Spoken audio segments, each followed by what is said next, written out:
No, my sister's like knocked out of bed and can't go, like I forced her to watch TFCon. I actually thought about it. All right. I know what's happening. This is everybody.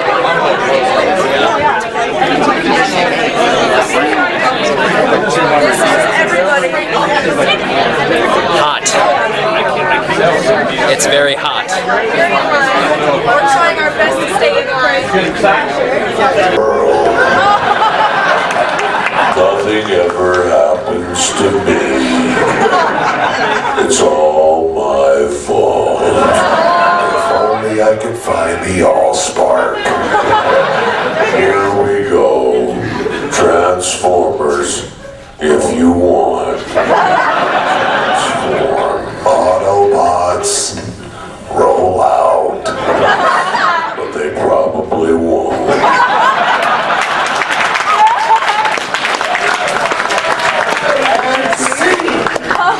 We must never lose sight of the fact that upon this earth, we are titans, and such power must be used wisely.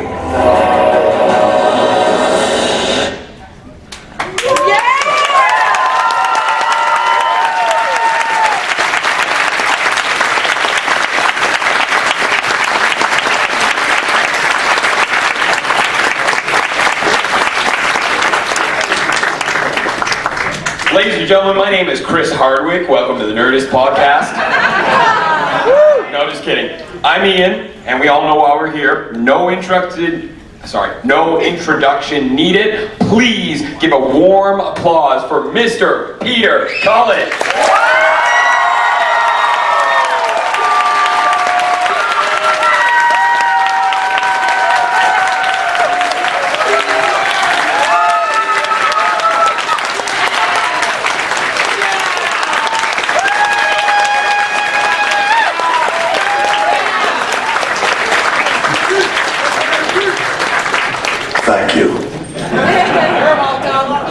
Thank you. Thank you. It is, without a doubt, so honest to say this, so great to be back on Canadian soil, to be with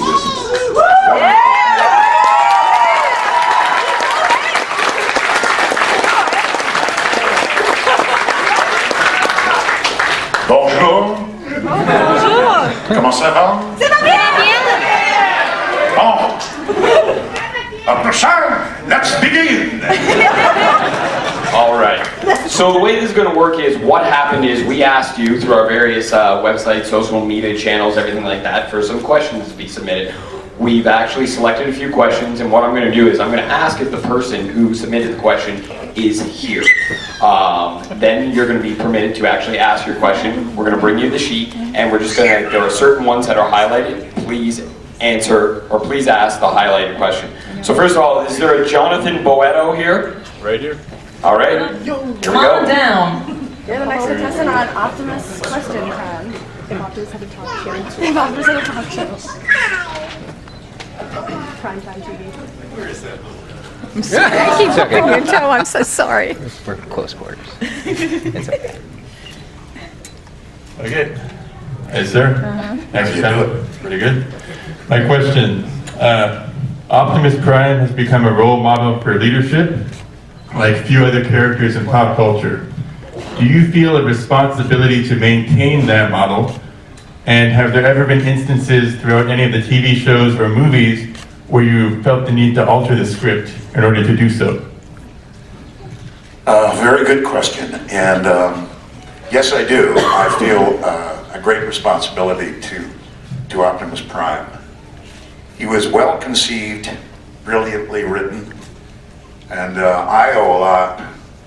My entire future back in 1984 was based on a character called Optimus Prime. Bud Budiansky is probably one of the unsung heroes of Transformers. Not too many people realize that Bud is the genius behind the conception, part of that. And he created a character that had so many qualities that over a period of time, I could begin to feel the necessity for being true to those ideals. And I still feel that way today. I've been challenged, not during the animated portion of my career with Prime, but more in the feature film. And I had one major battle, and that was the use of a line that I thought was completely out of character. And I don't even want to say the line, but it had nothing to do with the military or anything like that. It was just the idea of modern day violence seeping its way into, the colloquial, everyday usage of violence, and it was so out of character, but nonetheless I was told to say it, so I expressed my disdain and my reluctance to say the line, but I've never had to do that again. So I won.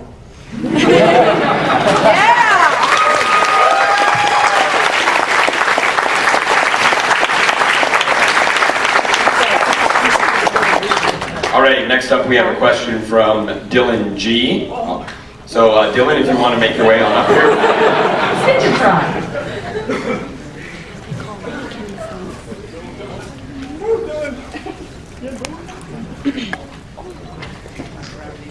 Hello.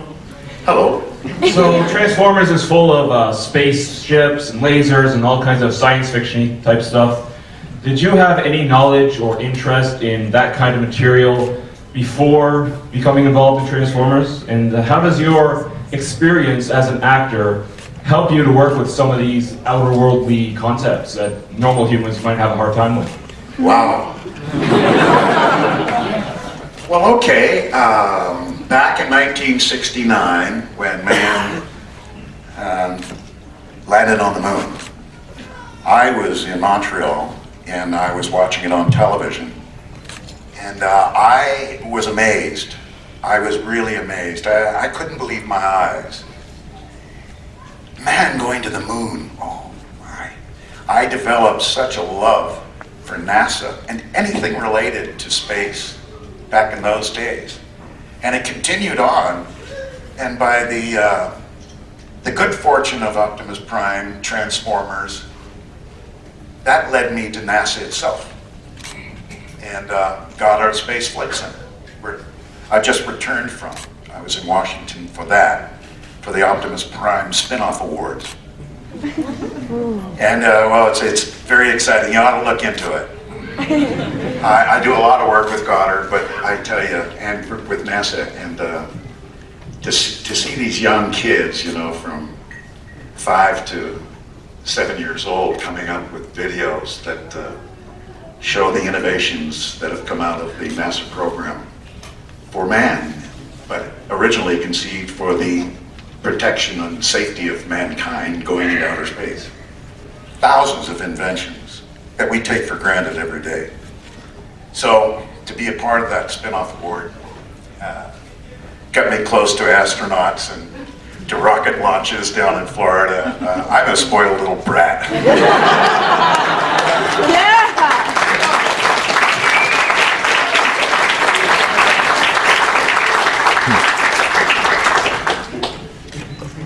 All right, so next up we have a question from Michael Passer. Is there a Michael Passer here? Okay, I'm gonna just go ahead and read his question if he's not here. Okay, my 10-year-old son has a few questions in hopes to submit, one for Mr. Cullen. And the one we've selected is, how did you come up with the original voice for Optimus Prime? It's a story that I've told many times, and maybe some of you have heard it, but it's a story very dear to me, and it's the truth, and it happened. My brother Larry, a captain in the Marine Corps, had returned from Vietnam. He was a decorated Marine, and the Bronze Star with V and a couple of Purple Hearts. And we were sharing an apartment, going through a difficult time in my life. when Larry came down.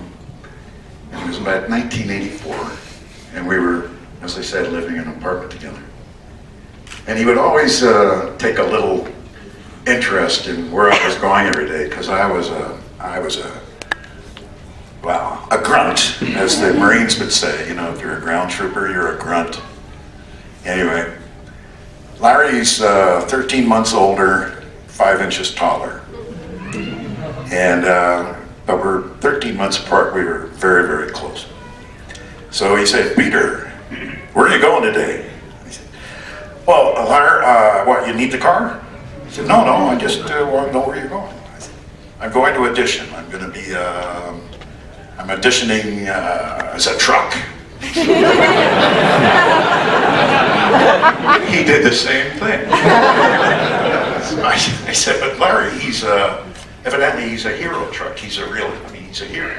And his face got somber, and he said, "Peter, if you're going to be a hero, be a real hero. Don't be a Hollywood hero type with all the BS and all the yelling and screaming and trying to be tough. Be strong enough to be gentle." "Okay, Larry." So as his voice is ringing in my ears as I'm driving to the audition, and I read the copy, and Larry is just coming out, his voice, the way he talked to me. And it said, you know, "I'm Optimus Prime." No, it was, "My name is Optimus Prime."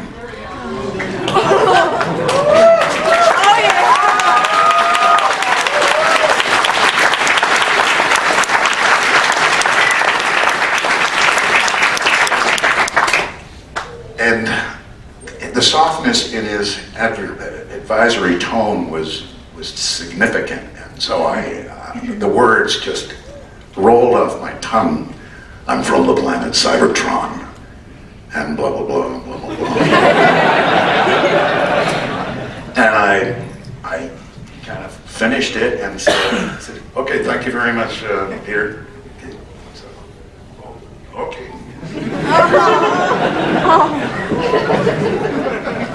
So, well, I walked out, and getting into the car, and I said, "I wish Larry had been here. I think he would have been proud of me, because I think I nailed it. I really think I've nailed the character, because it was just Larry." And 2 weeks later, my agent called me up and said, "Oh, Peter, remember that Transformers thing, the truck?" And he said, "Yeah." "You got the part of Optimus Prime." I said, "I do." He says, "Yeah, and you also have another part called Ironhide? What's this man?" Yeah. So that was the beginning. That was the launch. Did that answer the question?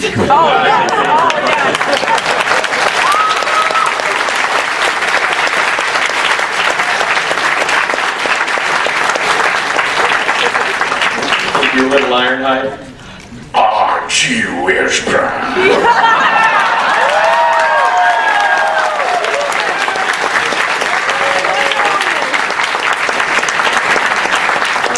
Calm down, Ironhide. I just want to kick some butt, Prime. Not now, Ironhide. Later. Much later. All right, the next question is from Goober. It's okay.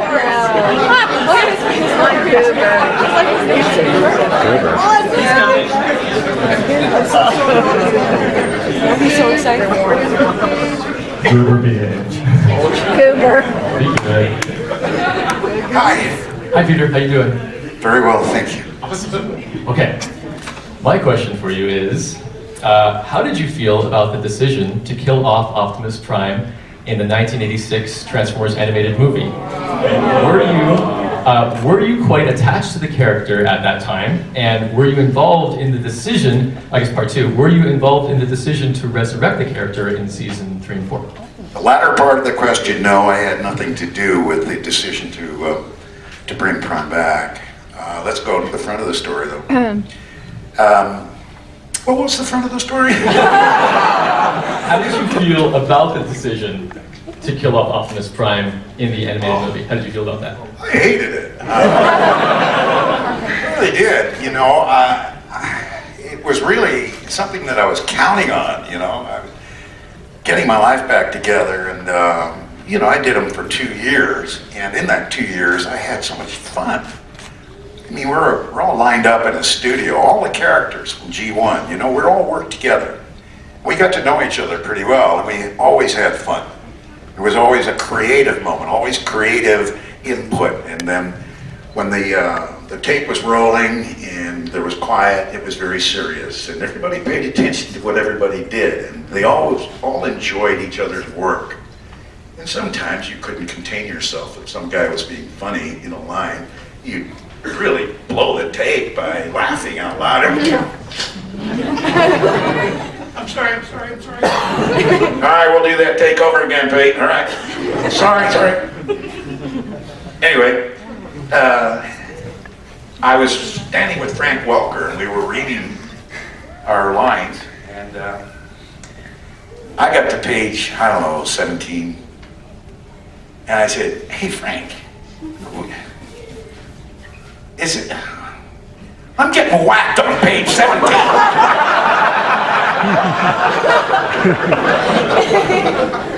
Oh, wait a minute. I'm not coming back."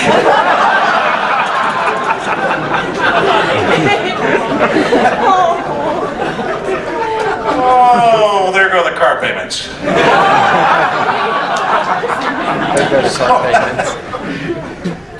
But then the movie opened, and you know, let me go back a little bit. When I said, okay, you know, we've got Orson Welles here, we've got all these great actors and all this stuff. And I said, if I'm gonna die, I'm gonna do it. I'm gonna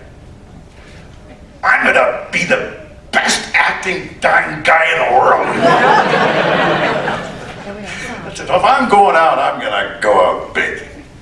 So I just, as a studied actor, knowing that less is more, and having seen some pretty terrible death scenes in my career, I just did it and said, that's my swan song, and I'm out of here. And then, of course, the movie, as I learned many years later, that the movie was not a success, and kids were leaving the theater, and hiding in their closets, I heard, under their beds, wouldn't come out. Parents got really upset. They made some noise, and the studios, whoever it was, they said, you've got to bring him back. Which I didn't find out 15 years later, I found out. But evidently that's what happened. So I said, wow, why wouldn't I know? Why wouldn't they tell you? But back in those days, you didn't have the internet. And fan mail, never got any. So how did you know? There was no way to gauge it. So, but anyway, they brought me back for 2 more shows, 2 or 3, to tell the kids that Optimus Prime was alive and well and no longer living in poverty. Thank you.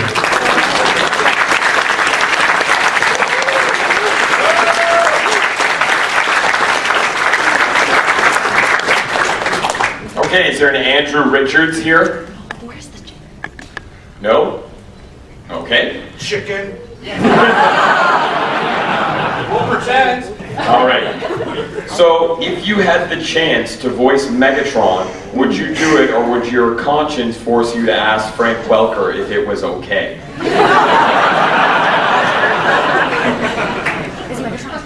Well, there's a long explanation to this that goes into my career, not based upon the Transformers, but I'll give you an example. There was an actor that was alive, and I thought, because I thought he was dead because I was auditioning for him, his character, his role that he created in a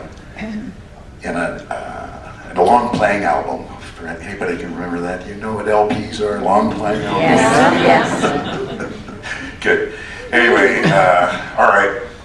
And so here I am, and I'm singing this character, and I'm talking like I'm not doing stuff, and all that stuff, you know, good. Anyway, so the producers, directors, they go outside the studio. I'm sitting there with the engineer, and I just squat to the engineer table, and I say, when did such and such die? He says, oh, he's not dead.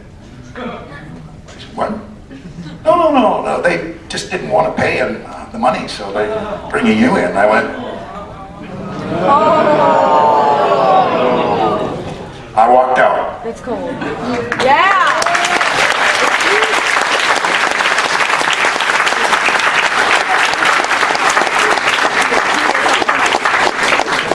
And if Frank was to be replaced and they wanted me to do his character, I'd tell them to themselves.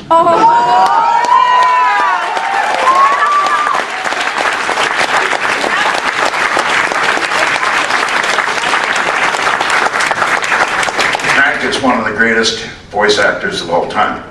Yeah. I call him the King. And we're very good friends. I ride horses, he flies planes. Frank and I will be in San Antonio, Texas in a few weeks, working for the first time together. No, not the first time together, but in a convention. I'm looking forward to it. Yeah.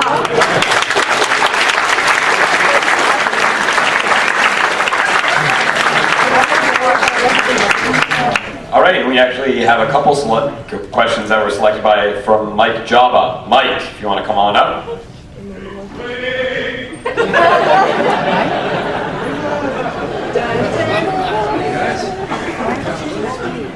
There used to be a microphone here.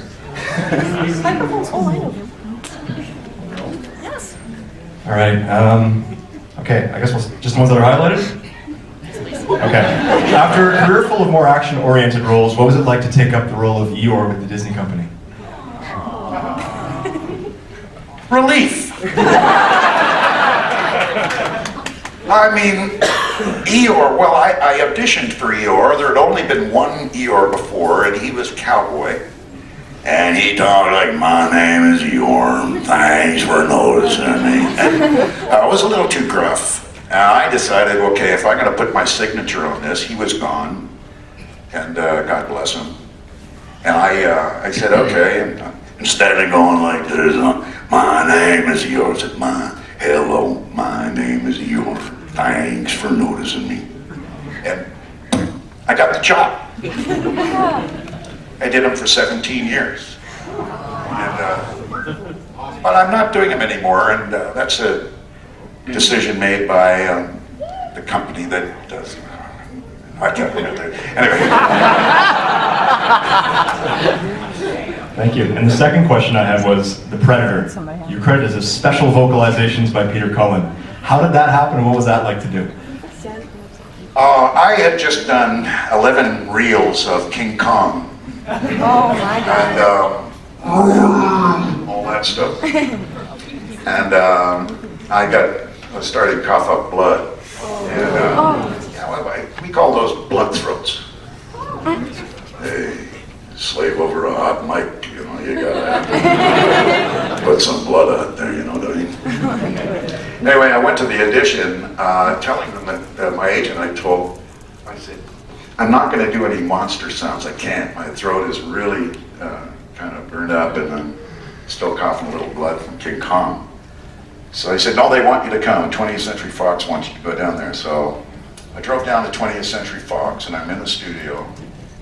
And they want me to do a monster sound. And I said, well, what does he look like? He said, well, we can't show you. I said, well, if I can't see the character, I don't know what I'm going to do. I have to have something to relate to, put myself inside it. He said, I insisted. He said, well, there's no point in me being here. So they showed me a silver streak across the thing. And I went, that doesn't help. So they said, okay, they disappeared for a while. And I'm in a big, big sound stage where they've done hundreds of great movies at 20th Century Fox. You know, you can all the big old leather chairs behind me, and I could smell the Spencer Tracys and the Katharine Hepburns and the Humphrey Bogarts, and it was very intense for me. And they came back in. They said, "Okay, they were going to roll down to the very end of the film where the Predator takes off his headgear, and you're going to see the face and all that stuff." And when they did that, I saw this ugly face and these tentacles like going like this, and it reminded me of a upside down horseshoe crab dying in the sun on a beach. It was nasty. But from that horseshoe crab was coming all this crackling sounds, bubbles coming out that were bursting, you know. I can remember. So, I don't know if I can do them now, but I thought, okay.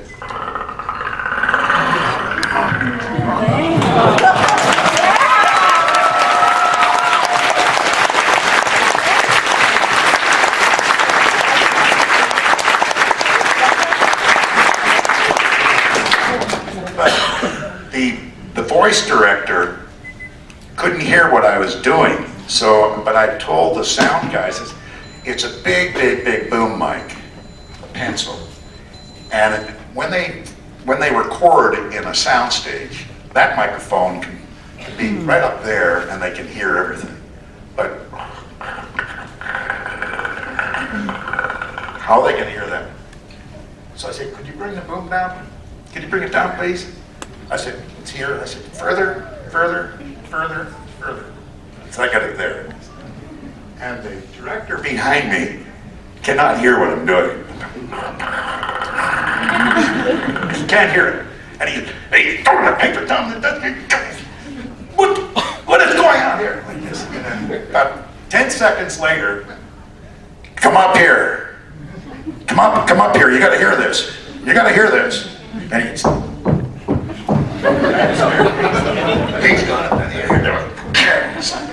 Then about 5 minutes later,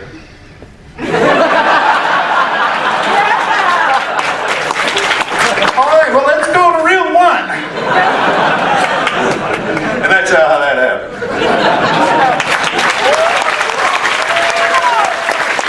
All right, so next question, is there a Ken Baumgartner here? Oh. Hot dog, we have a wiener.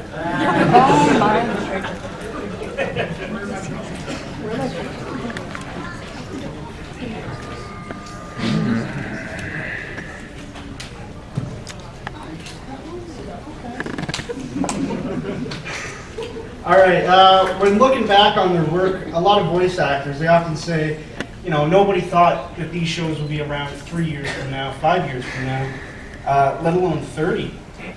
But when did you realize that these shows, they weren't going away? That this show that you had done, 10, 15, 20 years ago had resonated and still had some legs? Well, I think every actor does feel very grateful for landing a series, because it could go 2 years, it could go 3 years, it could last 14 shows. And when we had gone 2 years with Transformers G1, and it was still going to go, but I wasn't as bad. That was all merchandising. That's all business decisions. That has nothing to do with anything. They don't even, back in those days, I don't think they even judged the popularity of a character. They only judged dollars and cents and store shelf merchandising. But the idea of getting back into a series, that didn't happen until they announced that they were going to do the movie in 2006, was it? 7? And I found out they were going to do a feature film about a year and a half before that. And I said, wow. Well, I'd forgotten all about it, I put it in the back of my head, a job's a job, it's gone, get on with your life, and be a grunt. Well, then there was the word out, because the internet had started. And all of a sudden there's a groundswell of a fan base. And they were injecting their, say, your movie will never make it unless you have Peter, Cullen, Frank Welker, as Megatron and Optimus Prime. Still, that wasn't enough. And I got a phone call from my agent saying that Michael Bay wants you to come down to Santa Monica to his offices down there and to audition for the role of Optimus Prime. So I said, okay.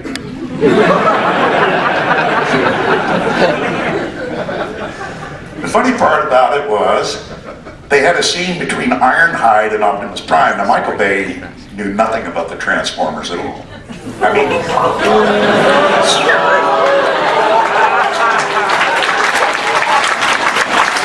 well, that was at the time. That was at the time. Believe me, he's a fast study, and he learned a lot.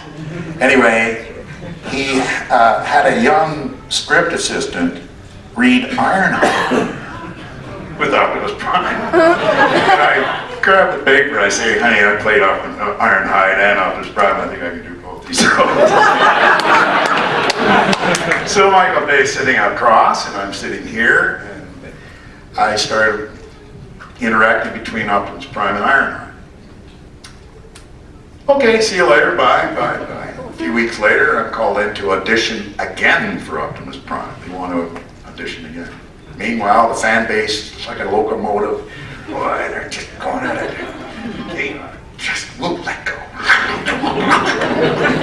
God bless you.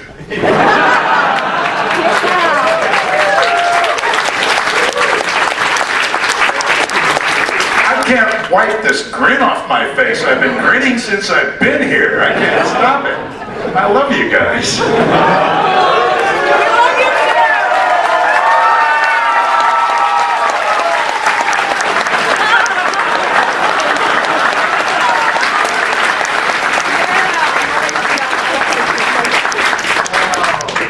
Trying to wipe the dirt off my face? There, see the smile? Yeah. Did I answer that question? I'm not sure. Sure. Good story. Anyway, I did, my agent called me, I did get the job, and they were so generous. They gave me $25.60. What? Just kidding. Awesome, that's great. If anyone has a picture of me hugging him, you can tweet it to @CheersIan.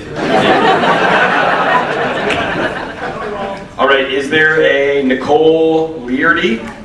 All right, Nicole, come on up. Go. Either way is good. Hi.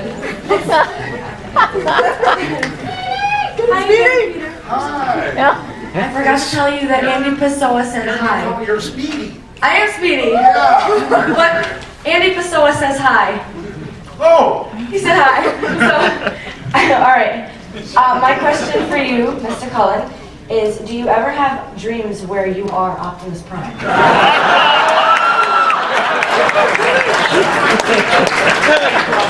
How did that question get in there?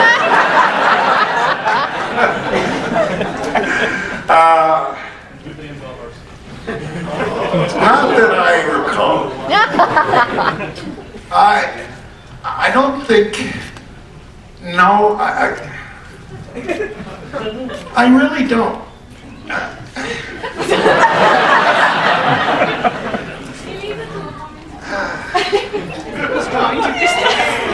Have you ever had dreams of Optimus Prime?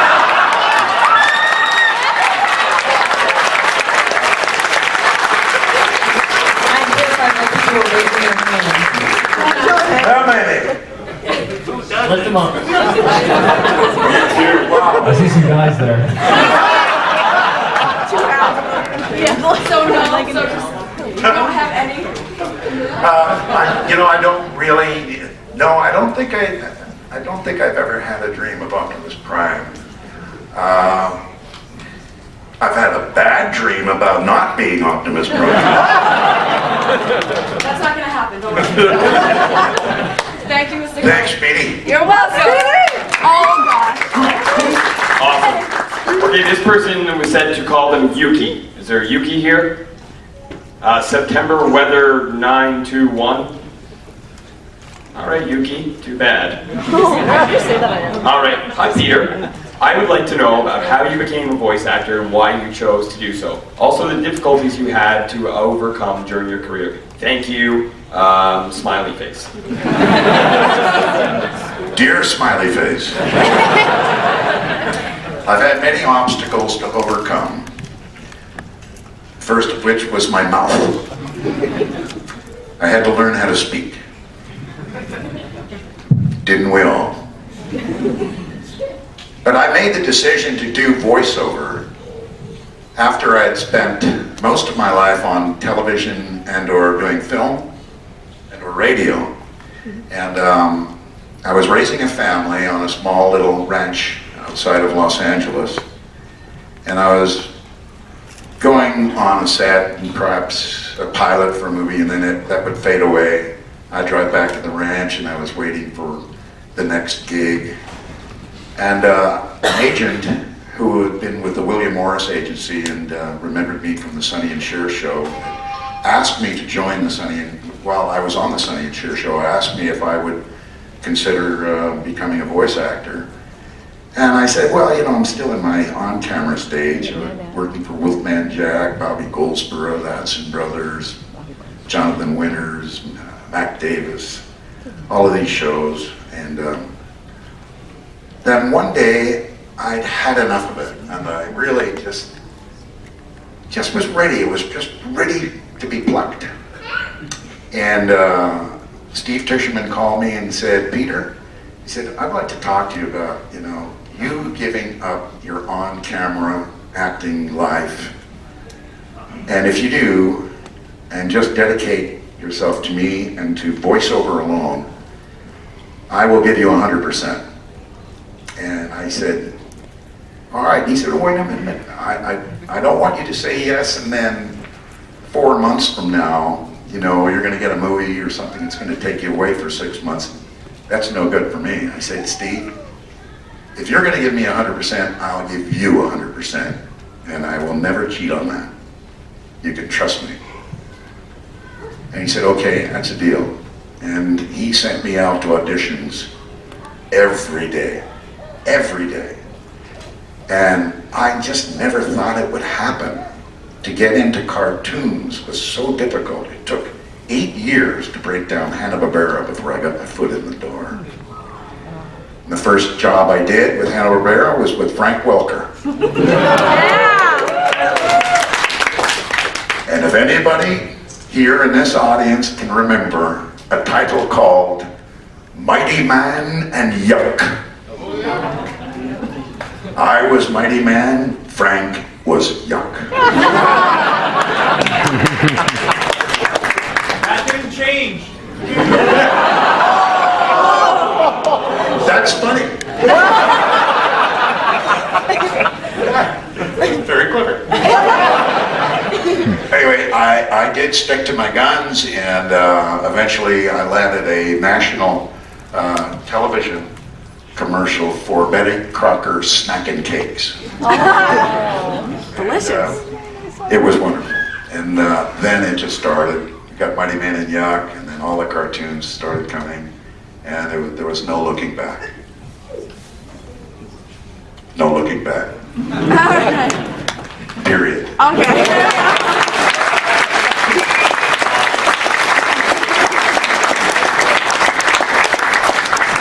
Is there a Cameron Hanzalek here? All right, doesn't look like Cameron's here, so I'll read it then. Question is, at BotCon this year, Frank Welker did his rendition of your iconic Optimus Prime voice. Would you like to respond with your rendition of Welker's Megatron voice? Oh yeah! Oh yeah! Come on, Peter! Please do it! He didn't do it! He didn't. Let me see now, Prime. As I see it, Prime, you don't have much behind you, do you? I do now, Mr. Megatron. I'm your brother. Not anymore, you're not.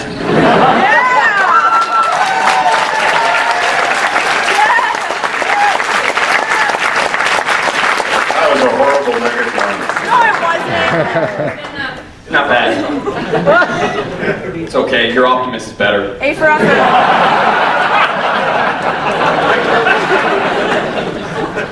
All right, next question. Is there an Angela Patterson? Oh, we found her. She's excited. I'm hard to see.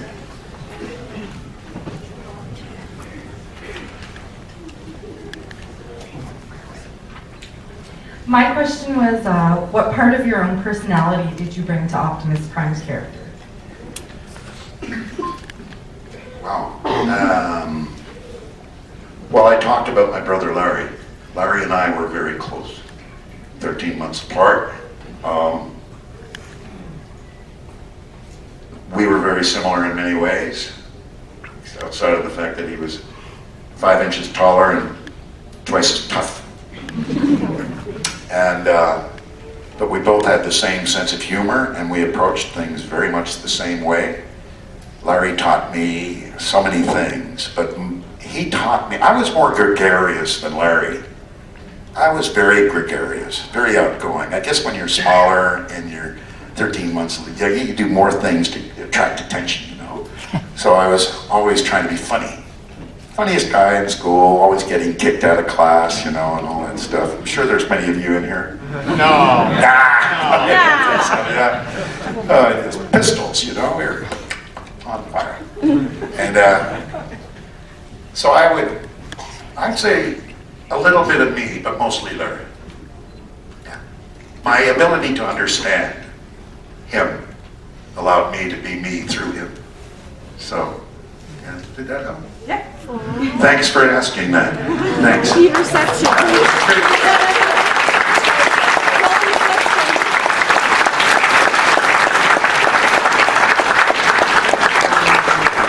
All right, next question is from a James O'Connor.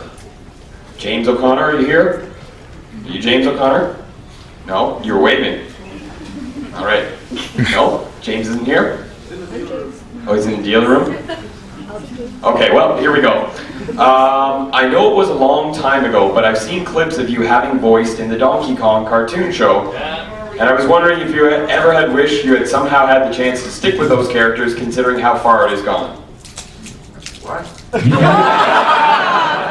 You were Super Mario. Oh! Yeah, people don't realize that he was actually the very first voice of Super Mario. Yeah! It was Super K. Saturday Super K, a very obscure show, 1982. Yeah. Another day in the voice actor's life.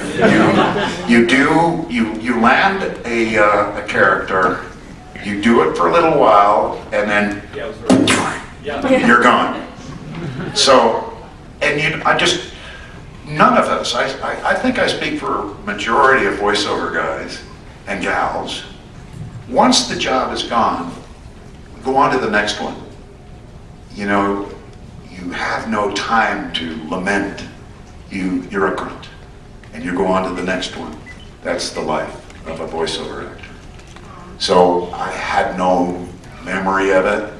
I don't even know what he sounds like. It was short. It was like, you used to do 5-minute segments. There was 13 episodes. It was like really short.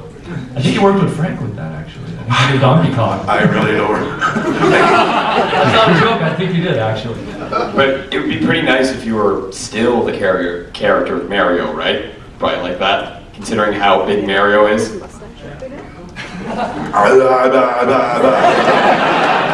He's really, really popular. Okay. Yeah. Not as popular as Optimus.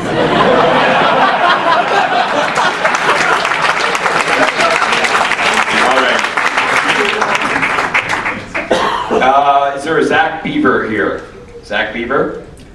No, there's Oh, Zach, okay. Is there a Justin Bieber here? No? Okay. Sorry, what? Okay, the question. Throughout your career, which character or characters were the easiest to find the voice for, and which roles were the toughest to find? Oh yeah, that's fine. Creating a cartoon character, my approach is I read what the personality is, and then I try to match that to the cartoonist's rendering So you'll get a sketch of what the character will look like, and whether it's goofy or, you know, any number of things. And by its physical structure will I organize the personality and the voice and the sound. So if it's a skinny character, it'll be a more skinny voice, you know, tighter squeezed. And if it's a bigger character, it starts to get like this. Oh, you looking like that? When they went in the case like, what was his name? Murky Dismal. He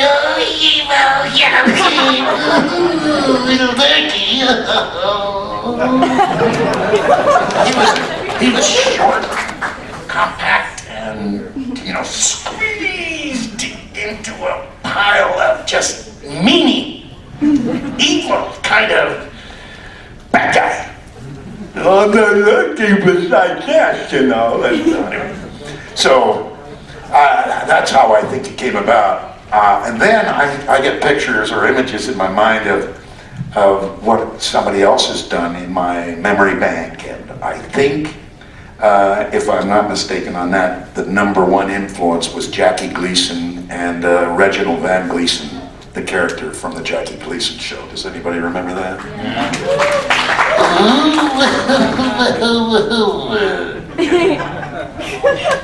I'm a thief! That's okay. If you guys are familiar with the charity auction last night, the silent auction is going to end at the end of this panel, and we're just below $10,000. We're at $9,670. So we could just sell a couple of these silent auction things, and maybe if Optimus Prime could tell people to please bid. Come on, Optimus. But before you do that, Ian, I just want to make something very clear to all of you, and this is from my heart. I want you to know that there is something about the relationship between Optimus Prime, who I'm so grateful and honored to do, but between Optimus Prime and the fan base, there is a very special bond that I've become aware of over many years. And that bond is something a lot bigger than me and you. It is a sense and an understanding that happened because you understood the things that I was saying that were written by somebody else. And we share that feeling inside, and your appreciation of me is no greater or no less than my appreciation for you. That bond keeps us like this. It's not star and fandom. It's a bond of understanding. And I just wanted to let you guys know that I appreciate it and I love you for it. Thank you.